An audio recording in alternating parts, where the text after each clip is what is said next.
All right, off camera right here is Sochi, and this is Sochi's roadmap to success. Sochi is a 3-year-old Akita who is an emotional support animal for his guardian, but he is also extraordinarily determined. Now, he came into the guardian's life at a very difficult time in her life, and they very, very, very much bonded. A trainer that we like here in Omaha has done some work with him, and his obedience is better in some regards, but his behavior needs a little bit of help. I think specifically his motivation. The guardian can get him to do things if she's holding a treat in her hand. If she's not holding a treat in her hand, he doesn't listen. So one of the things that I did was, that we went over, was a hand targeting exercise. Now to do the hand targeting exercise, I'm going to show kind of some of the things the guardian did that we don't want to do. So she would kind of go like this with her hand, and she's holding her hand kind of loosely like this, and it's kind of like that. So when you do it, I want you to keep your hand stiff and see how this is all one, and boom. And when I'm doing it, I'm tilting my hand like this so I could put a piece of cheese, which is Sochi's particular, yes, it's your jam, right? You get that? Well, you're just gonna stay right on. He's gonna stay off camera the whole time. But I can hold the cheese there because my hand is in an angle. So what you're gonna do is you're gonna chop. Now the progression for this is turn, then lean, then one step, then multiple steps. That's what we'd like to see the dog doing. So basically what I do is I flash my hand, and if the dog doesn't go for it, and so she is actually very cautiously walking towards directly into the camera on the table right now. So I pull back and I chop closer.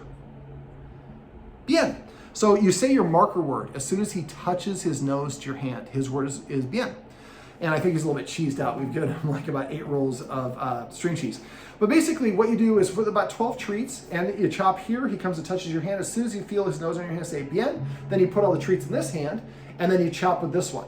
And the idea is to chop on either side of his face, and we want to get at his nose level. The guardian at first was up here, and that was causing the dog to have to lurch, or sometimes we're chopped too far away, they won't go for it. So at first we're chopping on either side of his face, then a little bit further away, then a little bit further. We want the dog to initiate the contact with us. And when he touches us, we say bien to tell him that's what we wanted, that's our marker word. Then we keep that hand frozen, we put the cheese there on his hand, on my hand, and then he licks it up. And then I chop over here, gradually get further and further away. And we were playing a game across the table where he's coming to me and then going back to her. The reason I like this game is because the dog has the ability to give consent. A lot of us think that touching our dog and petting our dog at any time is appropriate because we mean the best, we mean it out of a loving intent. So it's okay for me to touch you at any time. It's not. I can't go touch my staffers or other people without getting their consent. So if I'm the boss and I go up to one of my staffers and I come up behind her and I give her a shoulder rub, she might think I'm creepy. And I think, well, I used to be a massage therapist. Boy, is she lucky to have me coming over and give her a hand massage, neck massage. If she thinks I'm creepy, it doesn't really matter what my intentions are. And so for dogs, we just think that it's okay for me to touch you at any point. And what I've seen is a lot of dogs will disengage or offer cutoff signals. Often they'll do this. They'll turn their head aside. They'll back their away. They'll lower their head. They'll flip their ears back. Not Sochi. Well, he probably could. They'll roll over and give you their belly, or they'll literally walk away, or they won't look at you. These are all the ways the dog's saying, I don't really want to engage with you. So what I like to do is if I'm going to pet or reach for a dog, I like to reach this far, and I stop.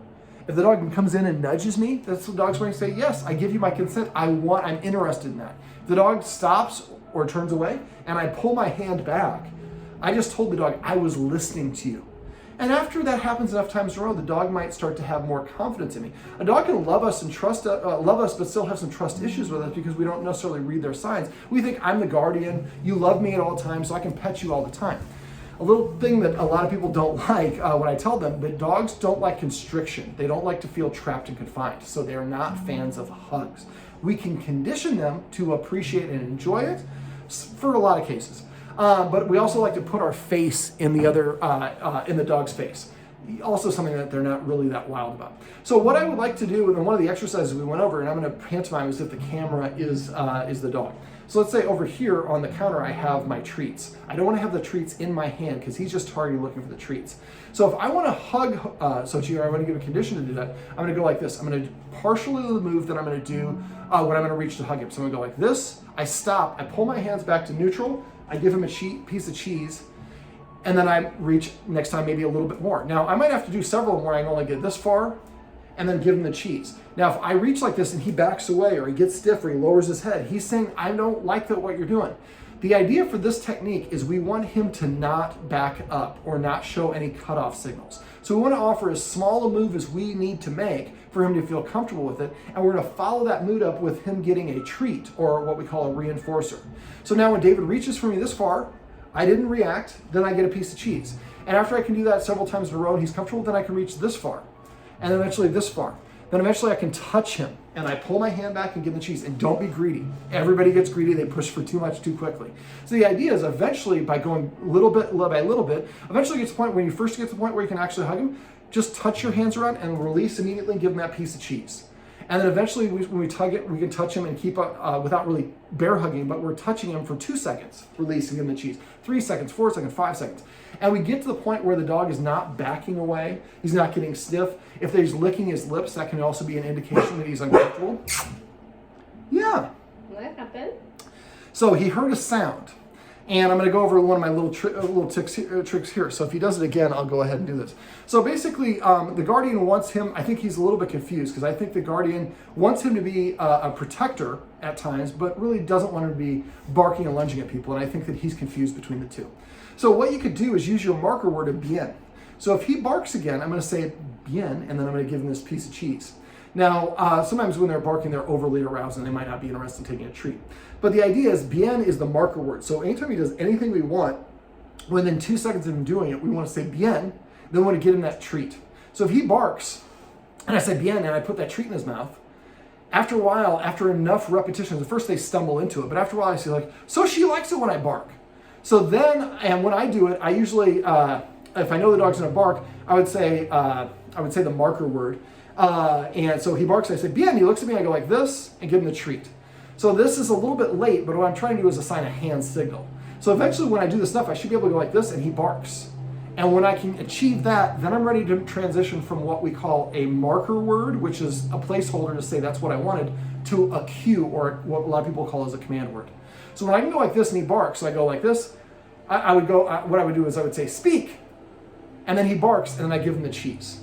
And then I say, speak, and he barks, and I give him the cheese. So now I've transitioned, instead of accidentally or just recognizing when he does the actions accidentally, to now I'm triggering the reaction. Now for this one, you might want to come up with a command word like we talked about. I say protect for my dogs, you can say, or I say alert for my dogs, you might say protect or guard or something like that. So in that way, we can now trigger that response. So now we say, maybe instead of saying bark, we say protect, and he barks. So then somebody comes to our door. We want our dog to be nice and calm at the door, but let's say the person's creepy at the door and they start hassling us, and I say protect, and the dog barks, barks, barks. He's a big dog. Most people can give him the benefit of the doubt and walk away. So now we have created a faux response where we can condition him now, where I can trigger the barking when I want. Right now he's barking, and the guardian half the time is saying, no, it's a delivery person, or it's a client, or whatever it is. It's a friend of mine. Well, he doesn't know any different because he just thinks his job is to bark at everyone. Part of the reason is because he sits at the front door and he looks out the window, and there's kind of a busy street here. And it's glass door, so he looks out the door, he sees somebody walking by. Now, he's okay with people for the most part, but he does not like dogs, most dogs. And so when a dog comes up, he barks. And the dog, in his mind, he sees the dog. He doesn't realize that dog is passing by my house. He thinks that dog is coming to invade my house. I start barking at them, and what appears to happen is that dog walks away. My barking made that dog walk away. So after a while, this conditions the dog that I am the guard dog, and that barking makes things move away. And so this, every time this happens, this reinforces the behavior. And because a lot of times the dogs are walking with a person, he is also barking accidentally and at people and getting them to move away. So I think by association, he's kind of created a little bit of the boogeyman for people he doesn't know, because these people walk by. So one of the things we do is we call it maintenance, where we want to block the dog from practicing these things. So if this is the window, the door, I might like have, and we have actually one here, but I might tape white paper from this part of the door down. So I can still, I'm taller than he is, I can still see out my glass door. He can't. So when he comes to the door, because he hears somebody out there, he can't see whether or not his barking makes them leave. After a while, this will help him get out of that habit. And so then after like 2 months, it takes 66 days for a dog to form a new behavior pattern. So after 66 days, maybe I cut off an inch of the paper. And the next week I cut off another inch. So gradually it comes down, and he's gotten out of a habit of going and barking at the window, and eventually it disappears, and he's practiced at not doing that. Now we're gonna come back and work on a counter conditioning exercise and teach him that sounds outside the door actually are an indicator he's about to get cheese, which is an easy technique. I'm not gonna get into it here, we'll cover it in the next session. But for the going back to the hugging, I'd like the guardian to grab about 10 pieces of cheese and reach for him, pull back, and then make sure the cheese is somewhere else. I didn't have one in here because I'm using cheese instead of the treats. I didn't want to cross-contaminate, but I would like you to get a little treat pouch. You can have on your belt, and so that way you can open it up and give them the piece of cheese, so you're not holding the cheese in your hand when you're interacting with them. So it might take 5 or 6 or 10 practice sessions before they get to the point where you can hug him, and then you let go, and then you give him a treat, and then gradually you start increasing the length of that embrace. And eventually it's the point where he likes it when you hug me, because I know at the end of the hug I'm going to get a treat, and you went very slowly and made me feel very comfortable for every aspect of it. And then I feel relaxed about it. Now, the guardian takes him out for a walk once a day, and then he has a dog walker that comes by 3 to 5 times a week. For dogs, they sleep a lot. He's actually doing it under the table right now. So when dogs sleep, they're recharging their batteries. And then when their batteries are ready, they're ready to go again. He has a yard, but he doesn't like hanging out in the yard unless his guardian's out there, and it's Nebraska. It's not fun to be out there this time of the year. So we talked about some creative ways of exercising him. One of the ones that I like to do, as long as if a dog has a mobility issue, you would not want to do this. And if you're watching this and you're not sure, check with your vet first, because it's a repetitive activity. But for him, I think he'd be okay, unless he has potential for hip dysplasia. So you might want to talk to your vet just to make sure it's okay as well.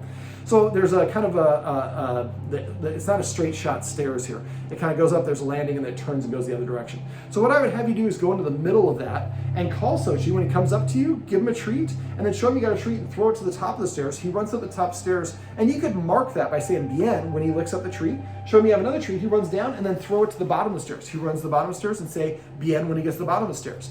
So now we're creating an exercise of running to the top of the stairs, then running to the bottom of the stairs. Now you want to do this with an empty stomach. Using treats is okay. You can use a ball if your dog likes to chase the ball. Just make sure your dog doesn't have a full stomach. Dogs should not be exercised until it's been 90 minutes after they've eaten. Their stomach's not attached to anything. It can water around, and it can cause some health problems. They can actually die of that. So about 90 minutes for the food to vacate. So that's a nice way, the doggy stairmaster. That's something that a guardian could do where it's icy outside, or if she's got somebody coming over. I like to set dogs up for success. So if I know that a client or a delivery person or somebody's coming over, I might exercise the dog beforehand. And for the client, for the guardian here, there's a mobility issue. You might want to do the doggy stairmaster, give him 10 minutes to recover, then take him for a walk. So we burn his energy first, then we got to go on this walk, and he doesn't have full energy ready to unleash. I would also, for maintenance, I would recommend that you try to find times to walk him at first when there are no other dogs around. We'll work you up to the point where you can walk around other dogs, but we don't want to accidentally run across another dog, because then he's practicing being reactive. What we want to do is eventually I'm going to have Zach or somebody else come with one of my dogs or another dog, where we can actually walk the dogs together, and I can control that other dog. So we want to get that other dog as close as we can without him reacting. Once he's reacting, he's not going to hear anything, he's hysterical. So what we can do is, if I control the other person, I say, okay, I want you to walk at 55 yards, and they're walking back and forth at the same distance. And we're getting Sochi to do some hand targeting or looking at us or whatever the case may be, and he's getting comfortable. And then we get the person go from 45 yards to 44, 43, 42. And that might take several practice sessions. Eventually we're walking side by side, and he's not reacting because we did it very progressively. Same thing with like the reaching, it's the same thing for walking. We set him up for success where we control the other dog and help, and we kind of, I don't say we're cheating, but we're controlling the environment. We go on a walk, we never know who's out there. So you want to try to avoid walking when there are other dogs out there. I know it's easier said than done in this neighborhood. But you also can maybe get in the car and drive to the park that we talked about and walk him there, because you have a lot more space. And we found that there's a certain distance that's when he's going to be reactive. Once you identify what that distance is, then you can turn and walk away from them at the park, and you can keep the distance that he needs to feel safe. The less that practice that he has barking at the other dogs, the less likely he's going to be to do that. Now, we also talked about, marker word of bien. So basically, I'd like you to, now you can use cheese for this, but attention is fine as well. And so what I would do is, every time he comes to you, say bien, and then pet him. Every time he sits down on his own without you telling him to, say bien as soon as his butt hits the ground, and then pet him. Every time he lays down, say bien, and pet him for that as well. He drinks water, eats food, whatever it is. Eventually, then you transition from using the marker word to using the cue. So I put the food down, I know he's hungry, I know he's going to eat the food. So I put the food down, I might say comida, and then he goes and eats the food. So now comida means that I'm about to eat. So that's the cue. We're telling him what we want, and we're saying, I'll give you the cue, that's the first thing, Then the dog does the action, eating. And then the third thing is getting the reward. Actually, food is not the best one because the food is a reinforcer as well. So if he's coming to you and you know he's going to walk to you anyways, you say, Aki, and he comes to you and then you give him the treat. So you told him, come to me, he did the action, and then he was rewarded for doing so. Right now, he's a very determined dog, and he's an Eastern Asian dog. A lot of Eastern Asian dogs are very determined. And so sometimes he doesn't want to do what the guardian wants to do because that's a little bit of giving up the control. And we don't want to punish him or correct him or anything like that. We just want to create situations where when he does it on his own without us asking, we mark it and then reward him. And once he does it enough, and we can anticipate it, then we can actually say the cue and then create a command to come to us. Good example of this would be the backyard. He doesn't like to always come to the guardian in the backyard because she has to put a leash on him to actually take him in the house because the backyard's fenced, but there's a gap in between. And so what I would do, put him in the backyard in the morning, make yourself some bacon, about 3 or 4 pieces of bacon, chop them up into about, pieces about maybe an inch or 2 long. And then basically the first time you do this with the bacon still warm. So walk out in your yard, walk in the middle of the yard and hold the bacon up like this. You might actually have a bigger piece of bacon this first time. So you can kind of see it. Don't say, I've got bacon for you. Don't call him, just stand here. And maybe pull out your phone. Check stuff on your phone, but watch him out of the corner of your eye. When he comes to you, say Aki, give him the treat, or say Bien, give him the treat. Excuse me, go back inside. Then basically wait a minute, go back outside, and this time, let's say I went 20 paces the first time. Second time I walk out and I stop at 19 paces. And I wait for him. I'm not saying anything. I'm not giving him any cues or indicators. But as soon as he comes to me, I say Bien to let him know that's what I wanted. And then I give him that piece of bacon. Excuse me. I got to do my little Marco Rubio. And then the next time I stop at 18 paces and I'm waiting. You will not make it to 10. And after a while, he's just like, when she comes out, she's got bacon, man. He's going to run up to you. Say a key and give him that bacon. When you can reliably predict that he's going to do that, then we would switch over to the marker word. So we walk out there with a piece of bacon, and you see him, and right as soon as he sees you, you say, Aki, and he runs to you and give him the bacon. Then we let him go back to playing when we go back inside. So now, Aki means come to me, come to the human and get some bacon. Well, I like bacon. I'm going to go to the human.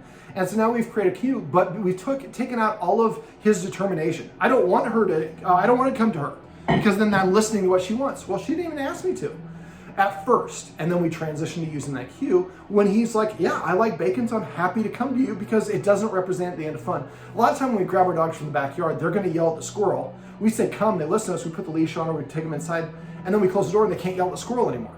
So in this case, at least initially, he comes to us, we give him the bacon, then he goes out and does what he wants to do. So there's no downside for the dog. And then once they get conditioned or into a habit of doing it, then we can start assigning that command marker. And then he's like, Aki, sure, I'm going to come to you and get that bacon. Let me see. We also, the hand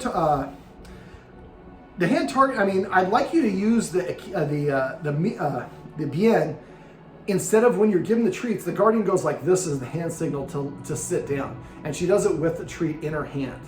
And so he's looking for that treat. So what I'd like you to do is have the treats in this hand and say sit at the same time only once. The more we say it, the less we mean it. If I say sit, sit, Sochi, sit, sit, Sochi, sit. I didn't see the guardian do that a lot, but a lot of us do that over and over again. It causes the dog to ignore us because what if I don't sit? You're just going to ask me more. So what I want you to do is play a little hard to get. It works great for dating, works great for dog training. So sit. And if he sits, then from the other hand, he gets the treat. And you probably could use a marker word for that. Even though he knows it, I think he actually knows it from the gesture, not from the auditory cue, because when you were saying it without this, he didn't respond. And that's very normal. Dogs actually learn from gesture first. So sit. If he sits, then we say bien, and then give him that treat. And after a while, we say sit without doing this. And then he sits, then we get the treat. If he say sit and he doesn't sit, he either doesn't want to or he doesn't know the auditory cue only. Because a lot of us, we use so many different versions. Come here, over here boy, dog's name, dog's nickname. Well, that's a lot of different versions of it. It's harder for the dogs to learn. Excuse me, using one command word or cue is a lot easier for the dogs. Let me see. What else do we want to talk? Scent games. Google scent games. There's a lot of different versions of it, but basically cheese is really the thing for him. I'm using string cheese. The best cheese I found for dogs is actually Swiss cheese. It has the best aroma for dogs, the cheeses they can have. So maybe get some Swiss cheese, chop it up in little pieces about like that big, and then basically kind of hide them around. Now, at the kitchen, you can't really see on the floor, it's white. So if I put this white on white, it's kind of hard to see. So he's got to use his nose to find it. That's why I want to use Swiss. It has a little bit more aroma. So you just watch, and every time that he's about to lick it up, you say, bien, bien, bien. And after a while, it starts to become a command for him, and you say, I'm going to say, find it. Encuentra. And then he runs around and finds the treat. So then it becomes, you go into a room and say that word, and he's like, there's 5 treats on the ground. Holy cow. He's using his nose. It's stimulating, it's relaxing, it's comforting, and it's a nice way for him to burn some energy. Snuffle mat. You could also put cheese on a snuffle mat. You can melt some cheese and put them in here. Usually peanut butter is what we use. But you could, and you could also do a bouillon or something like that, and kind of freeze it. It's a mixture. He has problems with certain foods he can't have. But a lick mat is a great way for them to burn some energy because they're licking it. That releases endorphins. So you might want to scent games, the doggy stairmaster, snuffle mat. Do you ever use a Kong? Oh yes, I have that every night when I go to bed. I put his little food there and he plays before going to bed. So that would be another thing to do during the day. Mm-hmm. And so some of the ones a lot of the ones I like to use are with dry kibble, and he doesn't eat dry kibble that much. But basically what we want to do is we want to increase his level of stimulation. Another thing that you can do that I bet you probably like to do is play Tug of War. So we get a rope and let him tug on it. And as soon as he latches onto it, say, bien, and tug it, and then hold a piece of cheese out to it. And then as soon as he releases, say, bien, and pop that cheese in his mouth. Wait a second, wait for him to settle down. Then offer it again, and he gets a tug. So it's a nice way for us to do it. And the guardian has some mobility issues with her leg, but she's pretty strong with her arms. So this is a nice way for you to engage with him and burn some energy. And then you help him practice starting and stopping. And so after enough practice, that's a nice way to burn some energy as well. Ideally, you want to get dogs mental stimulation as well as physical stimulation every 2 to 3 or 4 hours. He's only 3 years old, so he's really not even in his prime yet. He's got a lot of energy. So exercising before clients come over, exercising before a walk, exercising every couple hours can go a long ways towards helping him not feel so pent up, all that pent up energy. Is there anything else you want me to cover in this? No, I think those are the highlights. Okay.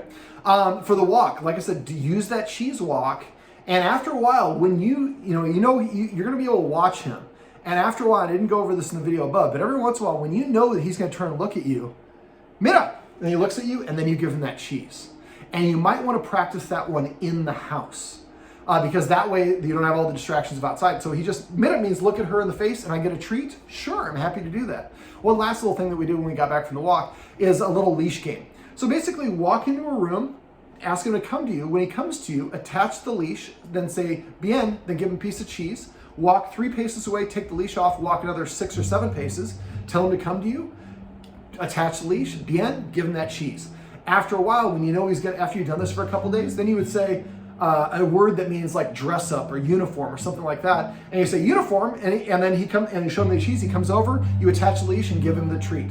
So uniform means go to my human, get the leash attached, and then I get a treat. So again, these are things that sometimes he is a little determined and a little stinker at times he doesn't want to do. So we just make it into a game. So it's a fun thing. So sometimes we walk around the house, you put the leash on, you take the leash off, but I get a treat each time the leash goes on. I like it when you pick up the leash. All right, well, actually, we will go ahead and show it because he's such a handsome fella. This is Sochi. Yeah. Senshi. Yeah. Am I saying it wrong the whole time? One more time. Senshi. Senshi, which is a Japanese word that means warrior, I believe. Correct? Yes. And he's a Japanese dog. So, and this is his roadmap to success. Remember, everything you do trains your dog. Only sometimes you mean it. Thank you.